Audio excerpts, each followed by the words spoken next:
ఐబొమ్మ రవి కస్టడీలో కీలక విషయాలు బయటకొచ్చాయి. సినిమాలను 2 రకాలుగా కొనుగోలు చేసినట్లు గుర్తించారు పోలీసులు.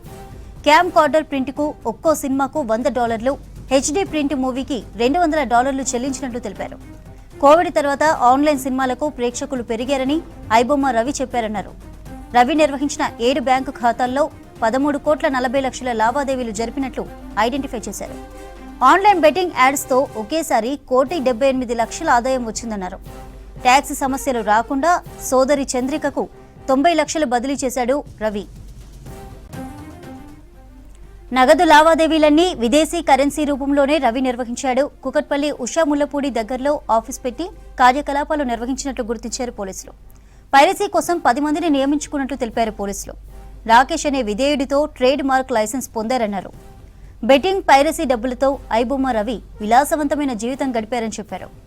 ఐబొమ్మ రవి కస్టడీ తర్వాత జైలుకు తరలించారు పోలీసులు. రైట్, మరిన్ని అప్డేట్స్ ధనరాజ్ నడి తెలుసుకుందాం. ధనరాజ్, ఐబొమ్మ రవి కస్టడీలో కీలక విషయాలు కూడా బయటకు వస్తున్నాయి. మరేంటి లేటెస్ట్ అప్డేట్స్?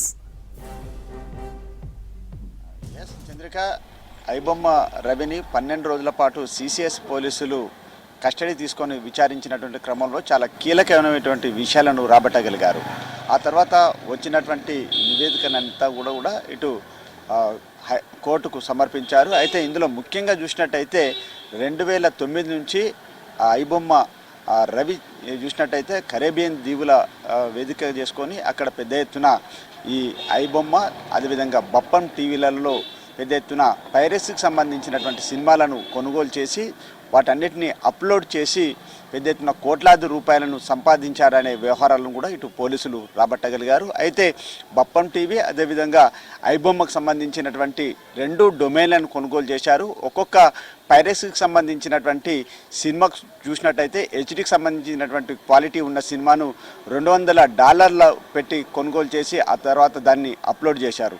అదేవిధంగా క్యామ్ కార్డు ద్వారా కొనుగోలు చేసినటువంటి ప్రింటును $100 కొనుగోలు చేసి వివిధ సోషల్ మీడియాకు తనకున్నటువంటి డొమైన్లలో దాన్ని అప్లోడ్ చేసి పెద్ద ఎత్తున కోట్లాది రూపాయలను సంపాదించినటువంటి వ్యవహారాల్లో పోలీసులు చాలా కీలకమైనటువంటి ఆధారాన్ని రాబట్టగలిగారు. దాంతోపాటుగా మొత్తం ఆయనకున్నటువంటి 7 అకౌంట్లలో 13,70,00,000 రూపాయలను కూడా పోలీసులు గుర్తించి వాటిని సీజ్ చేయడం జరిగింది. దాంతోపాటు ఇతని బిజినెస్ చూసినట్టయితే కరోనాకు సంబంధించినట్టయితే కరోనా కాలంలో పెద్ద ఎత్తున వ్యూవర్షిప్ కూడా పెరిగింది. ఇక ఐబొమ్మ బప్పం టీవీలకు సంబంధించినటువంటి ప్లాట్ఫామ్లో ఉన్నటువంటి సినిమాలను చాలా పెద్ద ఎత్తున చూడడం, దానిలో చూసినట్టయితే కూడా గేమింగ్ సంబంధించినటువంటి ఏవైతే ఇల్లీగల్ సంబంధించినటువంటి ఏవైతే ఈ గేమింగ్ సంబంధించిన వెబ్సైట్లను లోడ్ చేసి దాని ద్వారా వచ్చినటువంటి డబ్బులను కూడా పెద్ద ఎత్తున ఆర్జించినట్లుగాను ఇప్పటికే పోలీసులు కూడా గుర్తించారు. దానిలో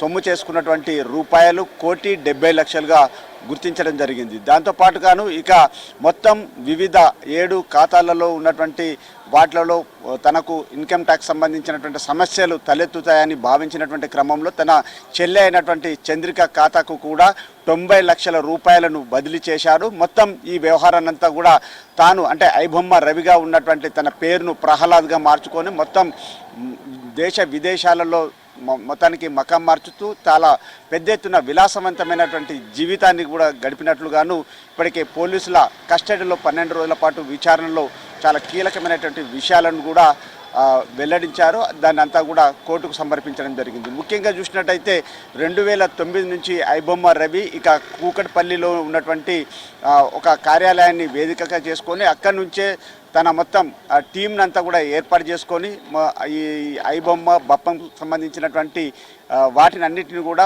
ఈ డొమైన్లను కొనుగోలు చేశారు. చాలా వరకు వందలాదికి సంబంధించినటువంటి డొమైన్లను కొనుగోలు చేసి మొత్తం వాటికి సంబంధించినటువంటి ఖాతాలను ఏర్పాటు చేశారు. ఇక వ్యూయర్షిప్ ప్రేక్షకులను కూడా ఆకట్టుకునేలాగా కూడా చాలా బప్పం ఐబొమ్మకు సంబంధించినటువంటి ప్లాట్ఫామ్లలో చాలా హెచ్డీకి సంబంధించినటువంటి ప్రింట్లను దానిలో అప్లోడ్ చేయడము, వివిధ సినిమాలు ఎప్పుడైతే రిలీజ్ అవుతాయో రిలీజ్ అయినటువంటి కొద్ది నిమిషాలు కొన్ని గంటల వ్యవధిలోనే ఆ సినిమాలన్నీ అప్లోడ్ చేసి పెద్ద ఎత్తున క్యాచ్ చేసుకునేలాగా దానిలో భాగంగా కూడా ఈ గేమింగ్ సంబంధించిన వాటిని అన్నింటిని కూడా రూల్స్ వైలేషన్ చేస్తూ పెద్ద ఎత్తున కోట్లాది రూపాయలను కూడా సంపాదించారని మాత్రము ఇటు క్రైమ్ అదేవిధంగా సీసీఐకి సంబంధించినటువంటి పోలీసులు విచారణలో పలు కీలకమైనటువంటి ఆధారాలను రాబట్టగలిగారు. ఆ ఆధారాలన్నింటిని కూడా కోర్టులో ఎస్టాబ్లిష్ చేసేందుకు గాను ఇప్పటికే ఐబొమ్మ రవి కస్టడీలో పలు కీలకమైనటువంటి విషయాలను కూడా తాను నేరాన్ని అంగీకరిస్తూ కూడా నేరాంగీకారం సంబంధించినటువంటి వ్యవహారంలో పూర్తిగా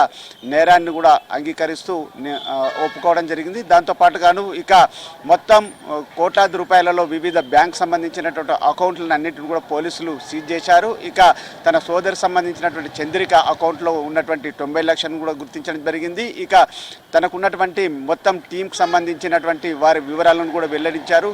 కరేబియన్ సంబంధించినటువంటి దీవులలో ఏ విధంగా గడిపారు, దాంతోపాటు వివిధ దేశాలలో ఎలాంటి లగ్జరీ జీవితాన్ని గడిపారు, మొత్తం వీళ్ళు ఏదైతే పైరసీకి సంబంధించినటువంటి వ్యవహారాలలో కోట్లాది రూపాయలను ఎలా కూడబెట్టారు అనేది మొత్తం పూసగుచ్చినట్లుగా ఇటు ఐబొమ్మ రవిని కస్టడీలో తీసుకున్న 12 రోజుల పాటు విచారణలో చాలా కీలకమైనటువంటి ఆధారాలను కూడా రాబట్టారు. వాటన్నిటిని కూడా పోలీసులు ఎస్టాబ్లిష్మెంట్ చేస్తూ కూడా ఇటు కోర్టుకు మొత్తం కస్టడీకి సంబంధించినటువంటి రిపోర్టును కూడా సమర్పించనున్నారు. ఇక కోర్టులో మరి ఐబొమ్మ రవికి పైన అంటే పైరసీ సంబంధించిన యాక్ట్ కావచ్చు, అంటే అదేవిధంగా గేమింగ్ యాక్ట్ ప్రకారం కూడా ఇప్పటికే పలు కేసులను ఇంపోజ్ చేసినటువంటి పోలీసులు వాటిని ఎస్టాబ్లిష్మెంట్ చేసినట్టయితే మరి కోర్టు ఐబొమ్మ రవికి ఎన్ని రోజుల పాటు రిమాండ్ విధిస్తుంది, ఏ రకమైనటువంటి జైలుకు సంబంధించి ప్రొసీడింగ్స్ ఇస్తుంది అనేది కూడా చూడాల్సిందే.